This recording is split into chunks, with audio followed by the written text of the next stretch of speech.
Good morning. If we could settle down. So my name is Frida Njogu Ndongwe. I am the Regional Director at ID Insight for East and Southern Africa. I'm waiting for us to settle. ID Insight is a global research, data analytics, and policy advisory nonprofit that supports decision makers in the development, in the social sectors with data and evidence to make their work more rigorous. So we work with decision makers in government, philanthropies, NGOs, social enterprises, among others, to identify what their priorities are and see how we can provide them with data and evidence support to meet those priorities. And we work across Asia and Africa. I'm excited today to discuss what large corporates in Africa are doing to close the gender gap. I have been working in the gender sector for quite a few years now, and including right now in ID Insight, where, for instance, one of the projects we are working in is with the Gates Foundation to help them to understand what women's representation in leadership, in economics, financial sector looks like in sub-Saharan Africa and South Asia, to understand what barriers there are to women's advancement, as well as what enablers, what opportunities there are for us to support their advancement. And I'll share some of the insights in that studies and maybe a few others as we in the course of this conversation. This is a conversation that is dear to my heart. I think gender is dear to all of our hearts, and I see probably a hall full of feminists, as my previous colleague spoke about. So today we talk about how large corporates can help close the gender gap. This means moving beyond corporate social responsibility initiatives to intentionally closing the gender gap through policies and practices that are fundamental to business. And really, we cannot downplay the role or the importance of the corporate sector as a potential, driver of gender transformation, given their role as employers, as investors, and as producers of the gifts and of the goods and services that we consume as organizations and as people. So social responsibility is a growing force in corporate decision making, and really for corporates to remain relevant, they must act on the issues that people care about, including gender equality. And there's a lot of evidence, that supports the need to have gender diversity in all levels, including in leadership. In Africa, studies show that organizations that have got women in decision making have 15% higher profits than those that don't.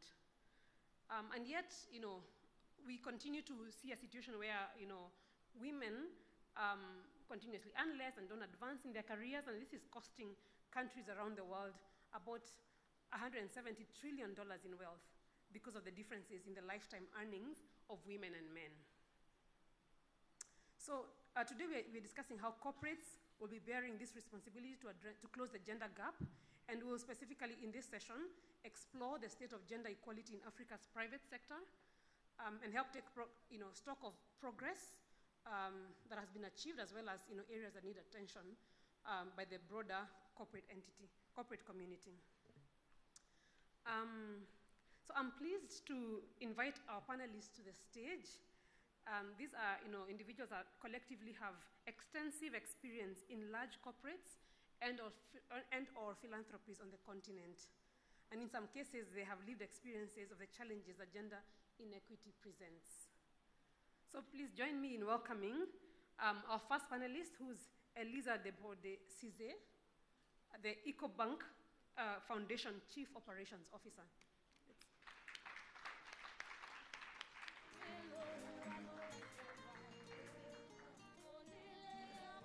Welcome. Our second panelist is Nyimpini Mabunda, the CEO of GE Southern Africa.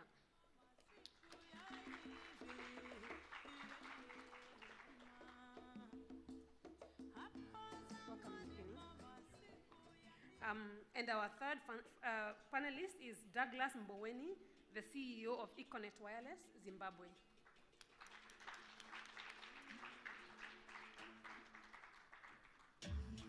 Welcome.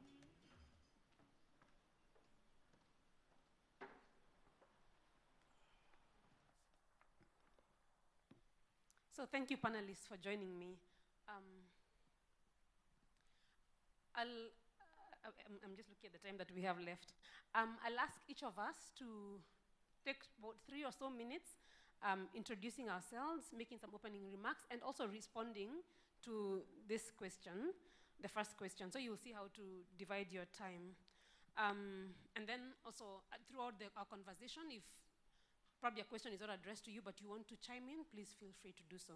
So the first question that you could answer together with the opening remarks is, given that there is evidence that having women in leadership positions has a significant positive impact on the bottom line, why are we yet to see a more deliberate move by private sector players to enhance women's participation in corporate leadership?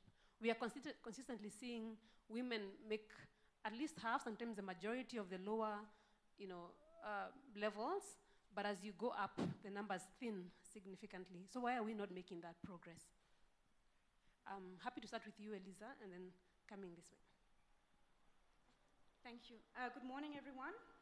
So my name is Eliza Desbordes-Cissé from the EcoBank Foundation, and so thank you very much for having me, and I'm really happy to be here with you this morning. So I'm first going to share a few remarks about from a foundation perspective. So for us, we think that we won't move the needle much further on gender equality if we don't close the gender gap in all the aspects of life of a woman and a girl. And achieving gender equality for us is to be done through and within education, because it's one of the most powerful tools to actually close this gap. So, and there is, I think now, and after the crisis that we had with COVID, it's particularly relevant that we kind of all come together, so the corporates, the governments, and the civil society, to work and build meaningful partnerships to advance education, particularly on the continent. So the reason why I'm saying that, it's because actually the numbers show how important education is, and educating women and girls more specifically. So I'm just going to share a few numbers, and please allow me to read them because I'm always quite bad with numbers. So basically, a recent study from the World Bank shows that a child whose mother can read is 50% more likely to live past age 5. The same child is twice as likely to attend school themselves, and 50 more likely to be vaccinated. And then in Africa, on the continent, each additional year of schooling raises a woman's earning by 14%, so 1/4. So I think the numbers speak for themselves, and that investing in education is critical, and that corporate Africa and foundations have actually like a critical role to play. So the support of private sector for gender equality in education can yield rich dividends, and it can unlock broader female participation in the workforce and create, sorry. So I hope, is it better now? Okay, sorry, I apologize for that. So, so it can create like a strong, so through education basically, and investing into education, we can create a strong pipeline of future entrepreneurs and creating an ecosystem and setting a different tone for future generations. So that's the reason why at the EcoBank Foundation we have partnered with organizations like the Global Partnership for Education and SHARE, so which is a Do Good, Do Well organization aiming to contribute growing a new generation of leaders. And what we do, and I'm pretty sure I'll have some more time to talk about that later, but it's basically promoting, empowering, encouraging, advocating for girls and women to go into ICT and STEM, and also for women's leadership. More generally, I'm also really happy to share that we recently signed a new agreement with UN Women, so then they can also help us to make sure that we have a gender lens as we like throughout our operations. So I really think that businesses have a critical role to play in closing the gender gap, and that can only be done if we also play an active role in ensuring gender equality in education and training. So to respond as well to the question, I think it's a matter, so more and more corporates are actually developing a gender agenda, and are also like more and more encouraged to do so. There's still like a lot of work to do, that is for sure. I'm proud to say that I come from an organization, it has still some flaws, I'm not saying the contrary, but that has been able to develop quite a strong agenda in this sense. And we have managed at Ecobang to have women leaders actually like in high positions. So I'm going to stop here for now, and I'll be happy to come back to that later. Thank you. Thank you. Nyimpin, you want to go next? And feel free, in the first question, really, you could speak about this about your organization or more broadly in the sector. Why are we not seeing women advancing? Okay, thank you, Yemi. Thank you, Frida, and good morning, everybody. If I may, allow me to answer it by talking about what needs to be done to accelerate big business contribution to closing the gender gap, because I think the flip side of that will also explain some of the barriers, yeah? In my mind, the first fundamental thing that needs to happen from a corporate point of view is to declare this situation we find ourselves in as a crisis. I cannot think of any other way, because if today, we have 4% of Fortune 500 CEOs, women. In Africa, that number is 6%. And those stats have not changed in the last decade, 2 decades. We need to be embarrassed. And the reality is that if those were the numbers on any other P&L line, cash, profit, revenue, it would have been a crisis, right? And when there is a crisis, we act and we make things happen. So just like we did coming together on COVID-19. So for me, it's about bringing in a sense of agency through crisis. The second thing is that, dismal as the statistics may look, there are pockets of excellence. And therefore, we need to leverage benchmarking and learning from each other. There are organizations that are getting it right. Are those lessons democratized enough through business associations, through industry bodies, through multinational organizations themselves? Like, for instance, at GE, we do business in 160 countries.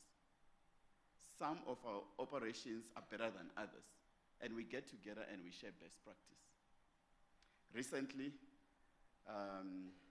there was an announcement by MTN that they've hired 3 country CEOs for Cameroon, Uganda, and Rwanda at the same time, all women. That is a huge step. How did they do it?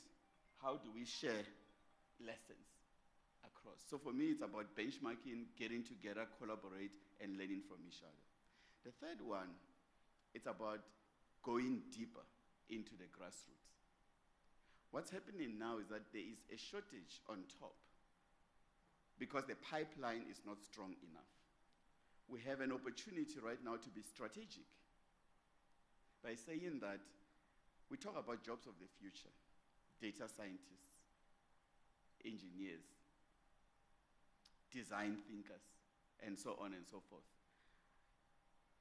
How do we plan today for those jobs of the future, being strategic, starting at the grassroots? Because the fundamentals from an education point of view, and yesterday's keynote by the professor was very clear about getting the skills right through education, getting the system through universities to create that feed.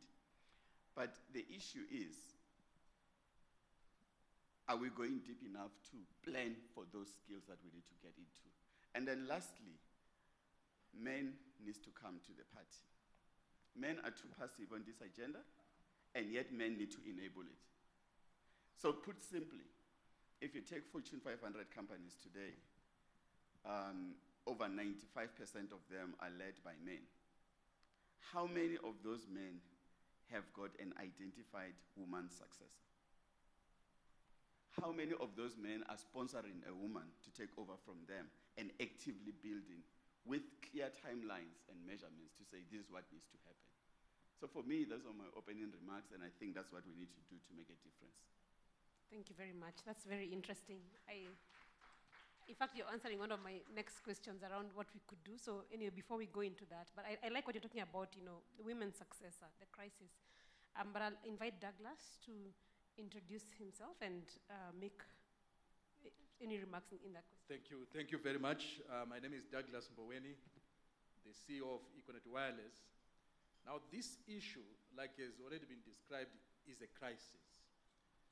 But how do you approach solving a crisis? And I believe that there is a need for a strategic approach to solving the issue. Now, let me share a testimony which I believe can offer some kind of insight to what I'm talking about.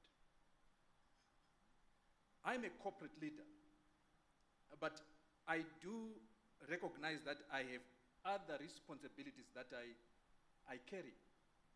I'm a father, and I've got a daughter in my family. I'm a community leader. I'm an elder at my church.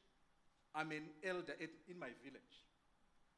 Now, one of the fundamental revelations, if I may put it that way, that I've seen is that I need to use my sphere of influence or my position of influence as a corporate leader to influence the position at a family level, at a societal level, as well as at a corporate level. Why am I saying this? If we are to solve this challenge, I'm reminded of a story that my mother told me when I was growing up, weeding in the fields.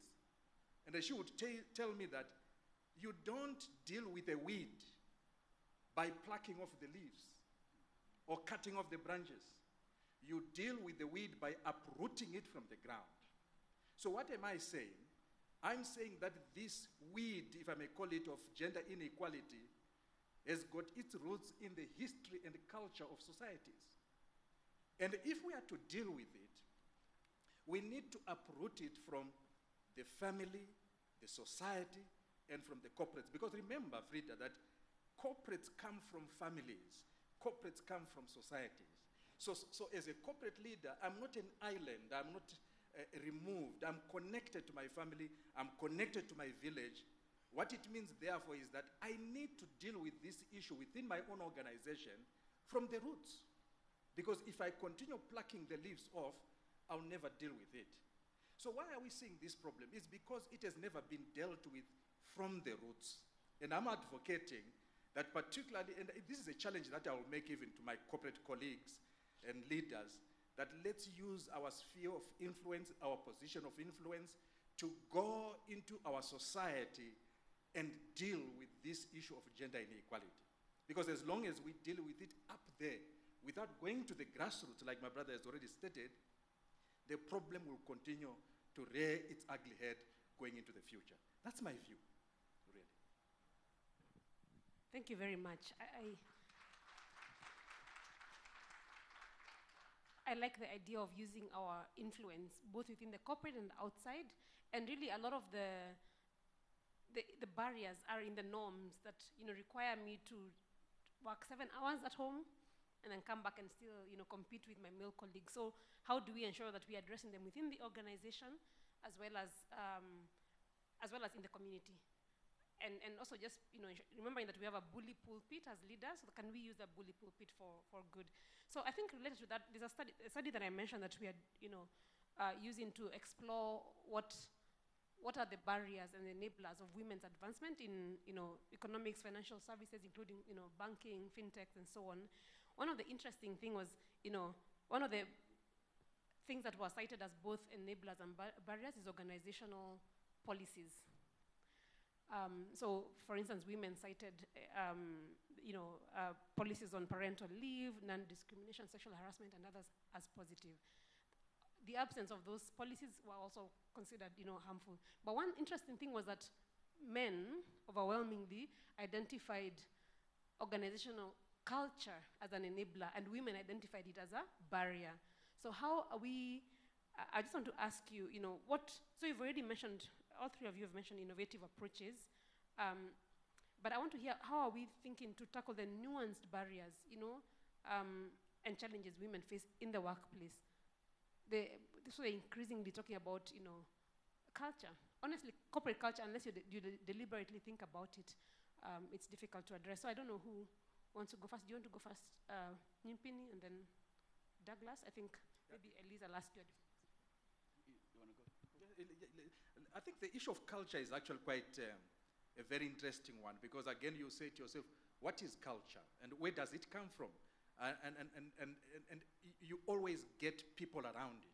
But let me put it this way. Let me give you an example of within my organization. What we have done is, for the past 15, 20 years, I found that we were not making much progress in one specific area. And we had one man after the other basically taking charge of talent within the business. And the idea was to advance certain narratives around making sure that we have got gender equity, particularly given that it is scientifically proven that you make great progress when you fully utilize both genders. Now, and we basically pushed that culture to say, guys, we need to bridge the gap. It was until we actually put in charge a facilitator who had a deep understanding of what we were talking about, that we are beginning to see serious progress. So we have a lady chief talent officer who is very passionate about the whole target and goals that we want to achieve, and she's pushing very aggressively. And I believe that in terms of actually instilling a culture of where you want to go, you need champions who can walk with focus and with determination. And I think we heard it yesterday. You can't manage, or you can't measure what you can't manage. You can't manage what you can't measure. You have to measure. So we've got specific measures, but you also have to get a champion who is really fired up to drive the narrative that you want to see within the organization. And so we have made gender equality one of the fundamental pillars of our diversity policy. And within that diversity policy, we've got specific steps of how we are going to actually bridge the gap. Very clear, measurable. And as a CEO, I make sure that it is one of the KPIs that I put on my management. And so when it comes to evaluation at the end of every quarter or what have you, I have to see that there's been movement. And I'm very excited to see that we've got a clear movement happening, and in fact, we've set ourselves a target that by 2030, we have to achieve the 50-50 gender balance within the organization. Now, what does that mean? It means even from a recruitment policy, when we're actually doing talent attraction, we have to be very deliberate. It's not window dressing. These are real issues. So the panel, for example, in my business, when we attract talent, has to be equal. Equal men, equal ladies. Because I used to have a challenge where people will say, yes, we really believe in this. But in practice, it was not happening. So what do we have? Equal panel representation. The candidature, the people who come for interviews, there must be equal representation. Now, it doesn't mean that you pick anyone from the street. No. You go through a rigorous way of identifying talent, and I tell you, the talent exists, and you bring them on board. It's not easy in all the areas, but you certainly can find the talent. I can tell you, we never used to have engineers in my organization. Engineers were always men, but I'm so excited to see women engineers who can deal with issues even more effectively than has been done in the past. And that is breaking that mindset like we had yesterday, the mindset that certain jobs are for certain genders. Yeah. That culture has to be broken. Where does it start from? Yes, it starts from the top, but I believe it has to go back to the family, to the society, as well as it is the corporate level. So it is an intense drive that we have to all make to make sure that we change the culture. That's what I would say. If I may just add, I think you need to be intentional. Yeah. This is very clear. You need to be intentional. Firstly, you need to accept that the prevailing culture in many organizations is defined by men because they are in the leadership, and the organization at the senior level is dominated by men. And therefore, the key about diversity and inclusion is the inclusion part. It's very easy, an organization goes on recruitment drives and get women into the organization, to the leadership, and they can't retain them because the smell of the place, the practices of the place, how things are done and the values, it's not inclusive. So that you have to be deliberate to go through a culture change program. And and make sure that whatever you implement, you also measure. But the key about measurement is that if progress is not made, there need to be consequences. So one leader recently was telling me that an organization that he works for, which is a telco company in South Africa, has introduced gender equality and number of women in leadership as a KPI in his performance bonus. And he was shocked and taken aback. But the point is, if you don't measure it, it won't happen. And if there are no consequences for not achieving it, there won't be change.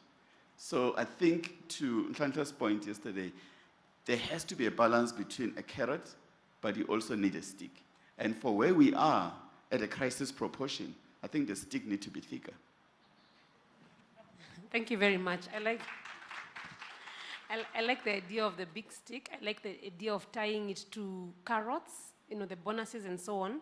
I like the idea of having champions and really just setting our goals. By this time we need to be at this particular place and really being intentional. We've been hearing that word intentional a lot since yesterday. So Eliza, I wanted to ask you, and this has been alluded to by the other panelists, the issue of a pool of women candidates. Part of the challenge you see across industries is this idea or perception that there is no pool from which to hire from. So how can corporations work together to increase women's, to increase that pool? So to increase and through that pool and other interventions to increase their participation as leaders in these spaces. What can we do to expand that pool? And I'm thinking of that pool across all sectors. We've talked previously even around tech and the fact that women tend to take softer or be encouraged to. Yesterday I was talking to Douglas how women had been told take the softer courses. So how do we expand that pool? Thanks. Thank you very much, Frida. I'm just gonna, before going to the question, there's just like a few points I wanted to make on the previous question, if you don't mind. I'm not gonna go again, sorry, and talk about the policies and so on that should be put in place, because I think that has been covered well enough by the other panelists. But what I wanted to raise is that I also think that within a company, it's also very important to have, one of the reasons why it's also very important to have women leaders is also because they also inspire the women within the companies. So when I started, for example, quite recently at the EcoBank Foundation, and so when the internal communication was shared to the group, I received actually a lot, and I was quite surprised because I wasn't expecting it at all, but I received a lot of messages from other colleagues in different countries where EcoBank operates in, to just basically to kind of acknowledge the fact that they were really happy to have a woman as a CEO of the foundation. And they were like, oh, it's finally time, really all those kind of positive messages. And it's really not something that I was expecting, and I think that having also those women in powerful positions or in positions of leaders help inspire other women as well within a company too, because they know that they can advance as well. And well, no, I'm going to stop here actually. Let me go to your question. So in terms of how do we ensure that we have this pool of candidates? So I've already talked about the importance that we see in investing into education. So in investing into education, into training, so making sure that we are preparing today all the girls and women for those jobs of tomorrow. So to come back to what the panelists also said, we're gonna need the job of tomorrow. Basically, they're gonna need all those digital skills, all those so coding, ICT and so on, which are.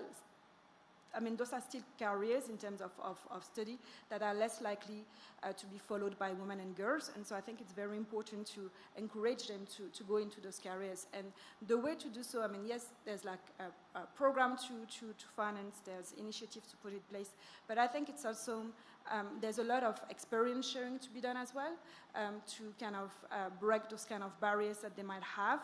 And to do that, I think the best way actually is to give the voice to women that are already in tech and ICT and fintech and you name it, to share their experience. So for me, for example, and and we spoke about how do we measure the impact that we have a bit before.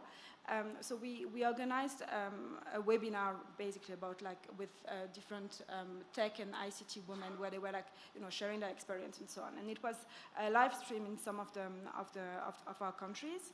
And for me, actually, besides just saying, okay, we had X amount of people connecting online and so on, which is very nice on a report, but for me, what was very important actually was to have some of those girls that were sitting in our offices, following the webinar, after the webinar, and being able to say that, well, you know what, actually, it's something that I hadn't really considered before, but I actually think that there is a way, there is a career to do.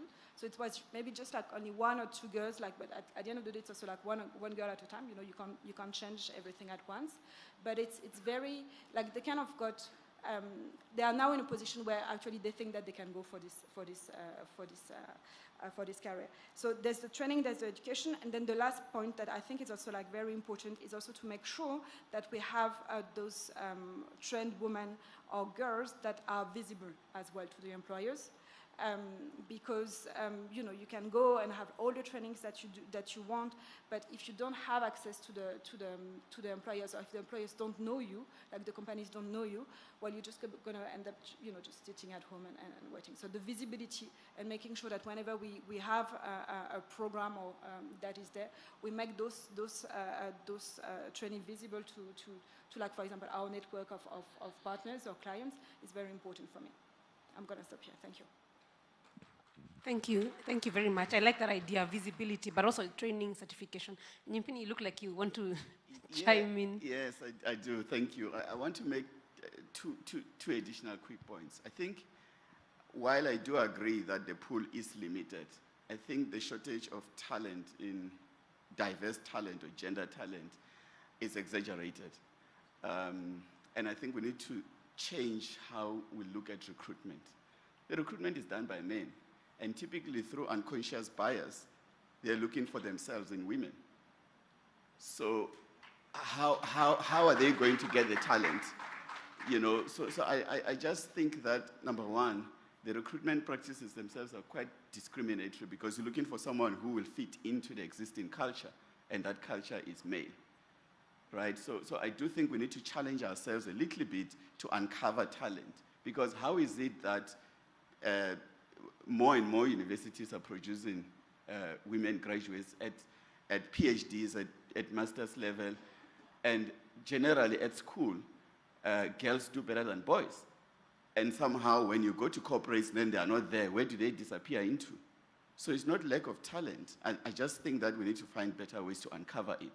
The second one, which is somewhat controversial, but I'm going to raise it because I'm an executive coach, right?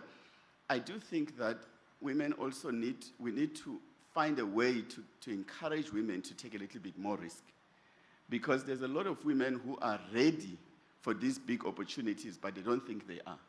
I've had experiences recently where one of my coaches, who is a senior woman executive, was appointed a CEO at a large company, listed company.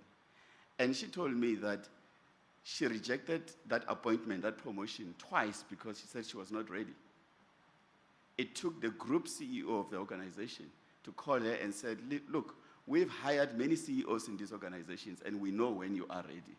And there is no way we'll give you accountability for a listed entity to go and destroy shareholder value. You are ready. And only then she accepted. And I had a similar experience with a COO of another organization, banking organization, where she came to me as a coach, and she said, I've been approached to take over a role of someone who departed, who left the organization, of a COO, and I don't feel comfortable, I don't feel ready.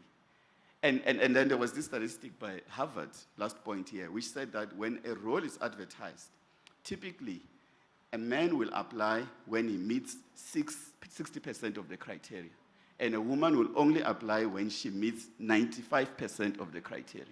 And yet the man who applies taking a chance still gets the role. So I'm saying that women are better than we think. They are more ready than we think, but they also need to come forward. How do we encourage that? Thank you very much. I know Douglas wants to chime in, but before you do, I was going to say that is my lived experience as well. You're always, oh, I don't know, I don't think I can speak for all women, but for sure I am always hesitant to take that role. But then again, you actually, bring up an important point about coaching and mentorship, right? Because it took some of those women that you referenced, coaches and mentors who believed in them to encourage them. And really one of the things that as organizations we need to think about is, are we creating a network of mentors, or at least, if possible, even availing mentors from outside if within the organization we don't have, to encourage women to take those positions. I myself have been prodded by coaches and mentors, else I would remain in my shell. Douglas? Yes, I wanted to say that is where partnerships are very critical, particularly in education. We need to find partners who can intervene at the appropriate levels. What do I mean?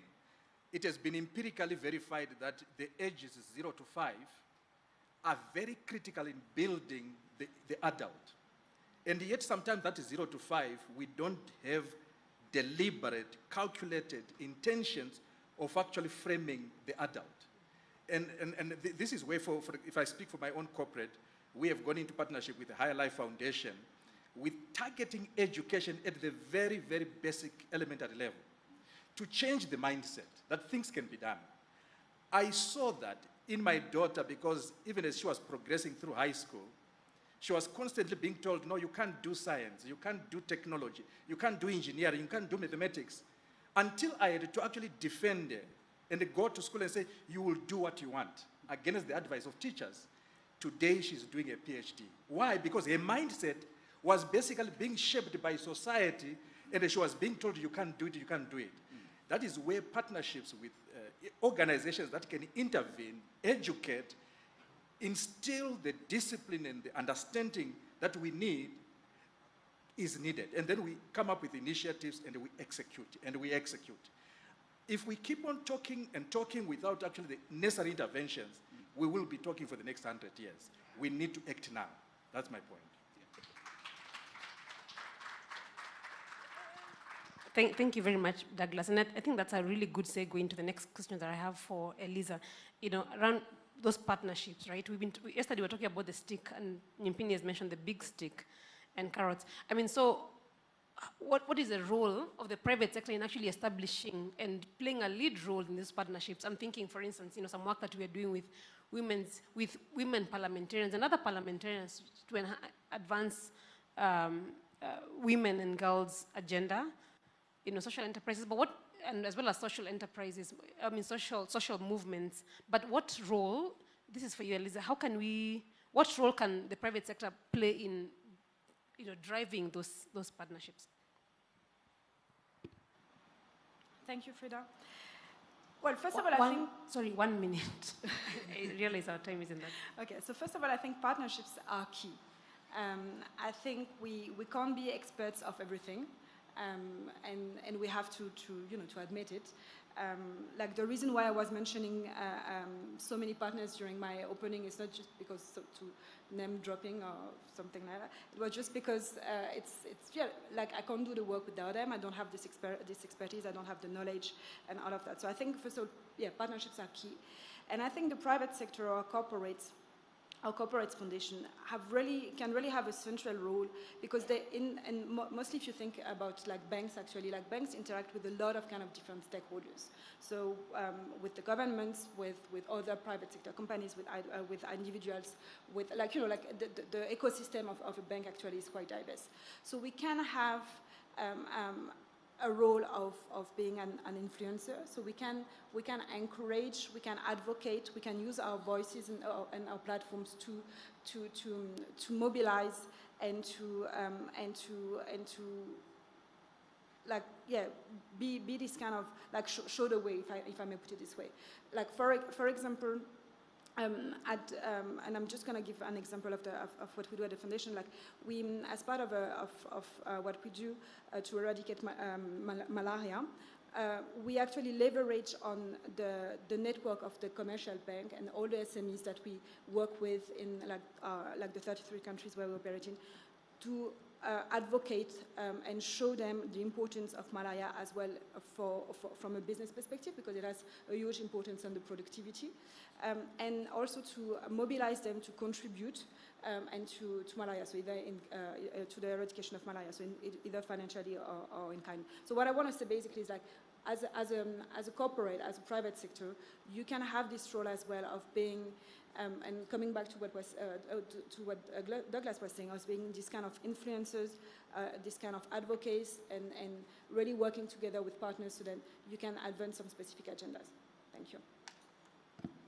Thank you very much. It's coming full circle, right? We play all these roles. We are advocates. We are the ones who are convening these partnerships. And remember that governments listen to us as corporates as well. So I think I'm just aware of time, and I'll ask both, Douglas and Nyimpini to talk briefly, just 1 minute each, about measurement. We recently at IDINSIDE just assessed, the impact of our work. We are very good at measuring other people's work. We just recently concluded a measurement of our work just to see what works, what kind of engagements work, what factors enhance impact. And it's not an easy process, but also we're supporting organizations to have a gender angle in their work, right? For instance, using appropriate disaggregations, adding additional questions in the analysis. Well, so there's no easy roadmap to measure one's success. But my question to you, Douglas, and then Nyimpini, how do you know it's working? Those interventions that you've mentioned, including having women successors and ensuring the panel is equal, etc. How do you measure if your policies and programs are having the intended effect? So what are you measuring, and how is that informing your strategy? 1 minute each, please. Okay. Measurement is critical. And for us to see progress, we have to stay away from qualitative measures. We have to have quantitative measures. So in my organization, like I mentioned before, we now have a target that by 2030, we must have that 50-50 representation. And as we target that, we are already saying year by year, where are we? And we must see positive movement. And I'm actually quite excited because I can actually see that positive movement happening right now. And we will meet our targets without any question or doubt. But it doesn't end there. It also says that when you attract talent within the business, there must be tracking mechanisms to ensure that the mentorship, the empowering that you need, the training that you need is being done. And again, not qualitative, but quantitative. And at every quarter we sit down and we look at those quantitative measures and we tick to say, yes, we are making progress. Because with our target, we have to make sure that we are actually gravitating it towards the target positively. So it's absolutely critical to do that. Let me conclude by saying this. I know my time is up. There are also measures that have to be done at the institutional level. One of the barriers that I can give you an example. We have the practice of sending executives to training programs, maybe for 2 weeks and so forth. And I've noticed that our women executive colleagues have challenges, basically because of some of the commitments that they have in society. And so sometimes that's where corporates can say, okay, look, we'll just send the men. We have said, no. The corporate has to make some interventions to ensure that the concerns that our lady executives have got are taken care of, to ensure that the training, the empowerment that is required is done. And so there must be no barrier in terms of actually achieving the measures. That's all I can say at this stage. So what I'll add is to say you also need to be transparent about your measurements, right? You need to go public so that you can be held to account. It's very easy to measure yourself internally when no one is looking, but make sure that you declare and say, this is what I intend, and then go public. So as a listed company, we share our gender stats in a sustainability report. Not in a gender report, sustainability report, because gender gap, closing the gender gap is a sustainability issue. Because if you don't include women into your organization, you're only recruiting from the one half. You are denying yourself access to talents. The second thing that we measure, which is also very important, is pay parity. You need to be deliberate. It is a fact that for many organizations, women and men doing the same job, men are paid more. Yeah? So at GE, that gap used to be about 10 points. Because we focused on it, and we took deliberate steps, and we negotiated with the shareholders around budgets, We've closed that gap now to 0.5. Yeah? So it's important because you cannot create a culture where women and men are not paid the same and it's acceptable. So you need to say, this is not. So the other thing we measure is retention. If you're doing a good job in being inclusive to women in your organization, they will stay. So what is the difference in your retention of women executive versus men executive? And then culture survey, as well as net promoter scores, bring it all together to say, is the culture inclusive? And then will people recommend your organization as a company to work for? And if you get all of those right, and you track it, you know you're moving in the right direction. Thank you very much. I really like what we are hearing. Measuring, ensuring that we have very clear metrics, both quantitative and qualitative, not just sticking with the qualitative, transparency, etc. I know Elise is looking at me, but did you want to say something? I want to open. Okay, great, thanks. I think this is really, really good, and I'm hoping that many of us, I hope we are feeling inspired to actually ensure that we're implementing many of this. I want to ask if funders can actually require that even organizations that they fund, let alone corporates, are actually sharing these metrics, Anyway, I'll stop there. I know we have very few minutes left. I want to invite questions from, welcome questions from the audience. We can start with 3 and see where we land. Okay, I'm already seeing 5. Oh, gosh. So I think 1, let's take this 1, 2, is the third one on this side? 1, 2, 3. Half a minute each. Please direct it to a specific panelist, and then, so there's 1, 2, 3, 4, 5. Oh, gosh, 5. Can we each keep it to less than 15 seconds each, please? And then we will, each question. Thank you. We can start there. And I'll also ask the moderators to see if they can, the organizers to see if they can give us an additional 3 minutes. All right. Good morning, everyone. My name is Bonsoe Kumalo. I'm from the African Leadership University. Sorry, let me interrupt you. Please make sure that you address it to a specific panelist. So I actually like this panel because they were diverging more into education and young women. And it's been identified that in the world globally, we only have 35% of women who are in the STEM industry, which is science, technology, engineering, and mathematics. And, well, I'm from South Africa, and our statistics are very, very appalling. We're at about 13%, right? So as Elisa was talking, she did share about some of the things that could be done to actually encourage young women to delve into STEM subjects. So my question right now is directed to Nyimbini. You spoke about learning from each other. So I wanted to find out from you, what platforms do you think can be put into place for companies to actually share on the systems and activities that they do in order to advance gender equality in their companies? Thank you. Thank you. Next question, there's a question over there. Please keep them to 15 to 30 seconds at most.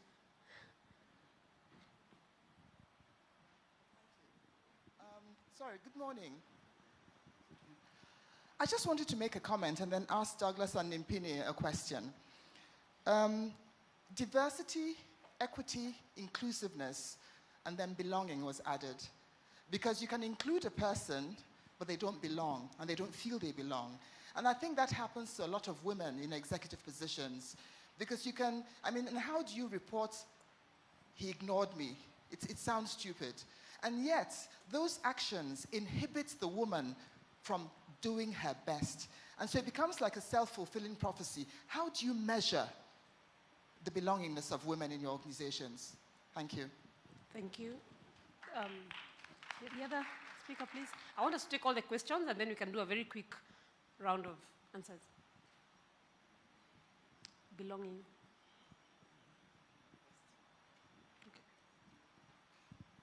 Hello, my name is Nicole Kamalason with August Leadership. And you started out by saying, gentlemen, that we are in a crisis.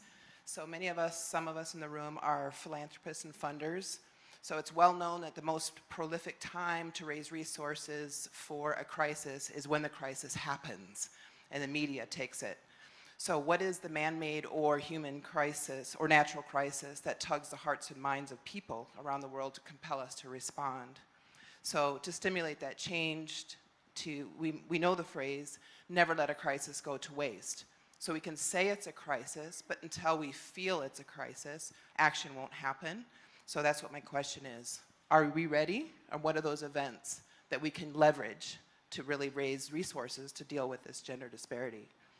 And then secondly, 60% of the... Please, one question, please, because Okay, we have two other people. Then the last thing I'll say to that woman over there is, some of you have heard diversity, equity, inclusion as an analogy is, diversity is being invited to the dance, inclusion is being asked to dance, equity gets to choose what music is being played, that's influence, and belonging is the ability and agency to invite others.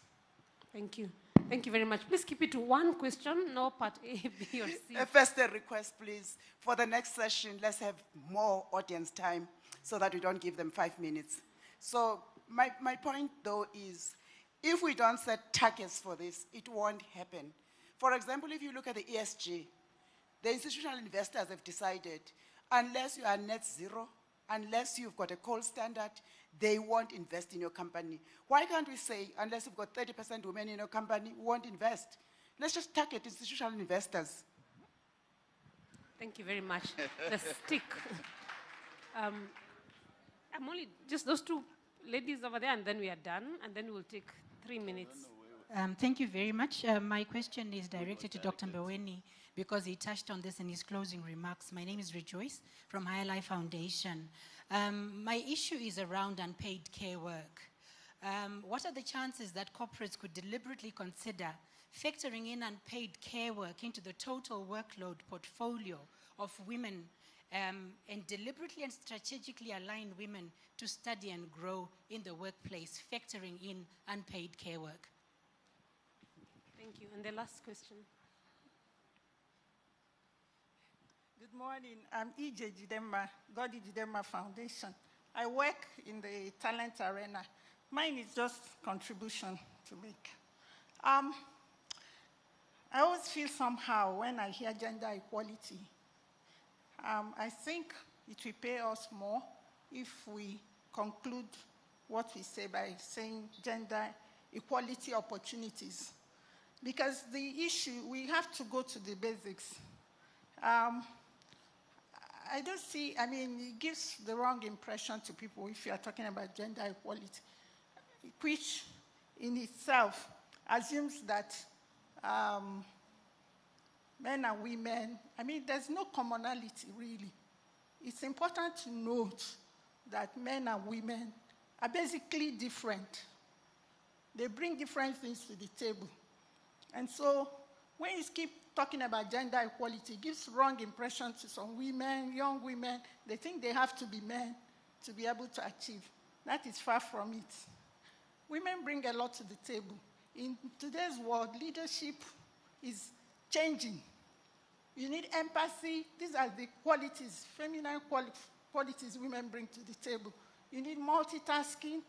You need a lot of things that are now needed. So it has nothing to do with being men or women. It has to do with the leadership challenges. And of course, in bringing women up to bear, it's good to look at what are those things that women don't have. For instance, at the Institute of Directors, where I lead as chair, we've had to organize things like dealing with imposter syndrome and things like that that are specific and unique to women. Thank you. Thank you very much. I think that's a comment. There's another comment there. I'm sorry I can't take any more questions. I'll ask the panelists to, respond, and if your colleague has responded, unless you have a different angle, please you can let that pass. Thank you. You want to start with Eliza? Eliza, and then Nyimpini, and finish with Douglas. Sure. So there was a lot of different elements that were raised. Maybe what I would like to come back to is what the lady over there was saying about having, like in terms of ESG, having maybe like a criteria around like women and the percentage of women to provide investment to a company. And I'm going to use this opportunity to mention a program of EcoBank. The reason why I'm mentioning it is because I think it's quite appealing to this point. And I don't think it's a sustainable solution, but at least for now, it does provide some kind of solution. So basically in 2020, EcoBank launched a new program called Elevate. So throughout the 33 countries, that is still out to help women grow their business. So it's basically, and I'm going to quote, it's designed for businesses owned by women, managed by women businesses with a high percentage of female board members or employees, or manufacturing products for women. The idea is basically to facilitate the access to finance, the opening of accounts, but also it provides support and development throughout training, mentorship, networking, and so on and so forth. So the only reason why I'm mentioning it now is because, again, I don't think it's a long-term solution. I do think that we having something dedicated for women only, we shouldn't be in this kind of situation, but at least for now, it does respond to some of the issues that were raised already today and yesterday in terms of allowing women businesses to access to finance. So I'm going to stop here, and then I will leave my colleagues to the rest of the question. Thank you. You're leaving us with the difficult ones. Eh? Thank you. 1 minute or at most 1.5. I don't know how you will. Well, we've got 6 questions or something. All right. Let me respond to the one on crisis. Yeah, how do you create a sense of agency? So we had a conference, a leadership conference for GE globally in Dubai last week, and one of the keynote speakers was Conferry Executive as well as McKinsey, and this is common knowledge that by 2050, at current rate, we're going to have a net shortage of talent and skills in the world. The jobs of the future that we need to fulfill the mandate and the growth for the economy versus skill available, there's a net shortage. That's first point. The second one is that by 2050, 1 in 4 labor or employees would come from Africa, right? The reason is our population growth and our young population. It was said yesterday, most by far are under 30. So we are going to be a net exporter of talent. Now, who is that talent? Our population is mostly girls and women. So if you have a deficit in talent in the world, and then you have abundance of women as population, and you do not bring them to the party, you are going to have a world crisis for the economy. That is looming, and Africa has to solve it because we've got a population. Yeah? So for me, it's simple. We need to elevate that and make it quite clear. Your 2 questions specifically addressed to me on platforms to share best practice.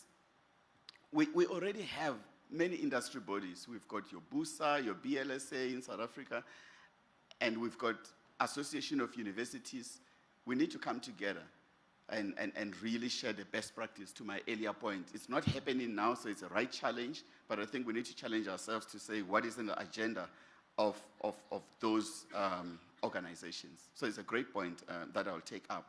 And the last one on belonging, how do you measure? I mean, the way we do it now, it's in the culture survey, because it's the smell of the place. That's what culture is. How do I feel with this organization? The other thing that I felt I find work well is the affinity groups. You know, women affinity groups, not only within the organization, but within the broader society, that can then teach us, advise us on how to make the change that make people feel they belong. And the key to that, though, is what the president said yesterday. The organizations, the leadership must listen. Thank you. Douglas, you have less than a minute. For me, it's walking the talk. And let me start off with the belonging aspect of it. In addition to what my brother has already mentioned, there is also the issue of mentorship. And mentorship primarily by respected individuals outside the corporate organization whose input will be fed into the executive team to tell us the truth of what's happening. And I think that mentorship is absolutely critical, because then you can gauge the temperature where the executives are talking to very trusted individuals who are not within the organization, but can actually bring good feedback back into the organization, just in addition to the culture survey. But there is also the issue which has been mentioned and raised about unpaid care work. And within the business, for example, within Econet, we are now working on an establishment of a facility on campus, which will basically ensure that any hindrances that have been experienced by our women executives, at least that actually mitigates the challenges that they are facing. That's number one. But number two, we are also coming up with policies within the organization where maternity does not only apply to the ladies. It must apply to both the men. We must actually take responsibility in terms of taking care of our kids. And so that aspect is actually now being built into our policies, so that the issue of carrying a family is not something that is a burden on the ladies, but it's actually carried by both individuals. And then let me just conclude by saying this issue of completeness. I like the point that came through in terms of there are differences between men and women, yes, but those differences are meant for what I would call complementary completeness. So, and that complementary completeness is absolutely key. And it's something that we have also recognized within our business, and we are really promoting it so that we know that men on their own are not complete, women on their own are not complete. Let's have that complementary completeness so that the organization can benefit 100%. Thank you. Thank you very much. Thank you. I think this really, we could do a whole day of this, but I just want to stop here. I wouldn't even go into my closing remarks, but I just want to thank my panelists. Thank you for really very insightful, insights rather that you've shared. Thanks to the audience.